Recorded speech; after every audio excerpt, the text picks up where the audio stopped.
அதிமுகவை பொறுத்த வரைக்கும் எனக்கே ஒரு வருத்தம். இங்க இருக்கிற யாருமே ஏடிஎம்கேவை டச் பண்ணவே இல்லை. ஒருத்தர் வாயில இருந்து கூட எடப்பாடி அப்பா மற்ற கட்சி தலைவர்கள் தான் மதிக்க மாட்டேங்கிறாங்கன்னா நீங்க கூட ஒரு எதிர்கட்சி தலைவர்னு ஒரு 2 விமர்சனம் கூட வைக்காம விட்டுட்டீங்க. ஒருத்தர் வாயில இருந்து கூட எடப்பாடி பழனிசாமின்னு வரவே இல்லை. யார் தான் அவரை மதிக்கிறதா இருக்கிறீங்கன்னு எனக்கும் தெரியல.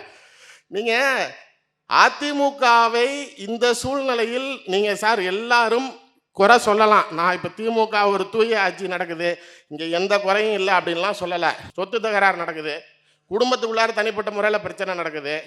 எனக்கு ஒருத்த மேலே மோட்டிவ் இருக்குது, நான் அந்த வன்மத்தை காட்டுறதுக்கு. முதலமைச்சர் என்ன தூங்கி கொண்டிருக்கிறாரா? இது எந்த முதலமைச்சராக இருந்தாலும் சரி.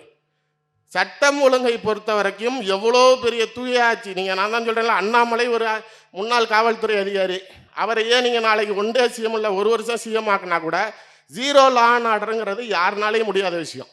அதிமுகவை பொறுத்த வரைக்கும் கம்பேரிட்டிவ்லி மக்கள், நான் திருத்திக்கொள்ள அக்கா கூட சொன்னாங்க, நான் தனிநபர் மசோதா கொண்டுட்டு வந்தேன், நான் சட்டசபையில் ஒயின் ஷாப்புகளை குறைக்கணும் அப்படின்னப்ப 1 வருஷத்துக்கு ஒரு 500 ரூபா 500 கடை குறைச்சாங்க, அடுத்த கடைக்கு 500 கடை குறைச்சாங்கன்னு நாங்களே தவிர 4 வருஷம் அதுக்கப்புறம் எடப்பாடி முதலமைச்சராக இருந்தார். அதில் ஒரு கடை கூட குறைச்சாங்கன்னு அவங்க சொல்லவே கிடையாது.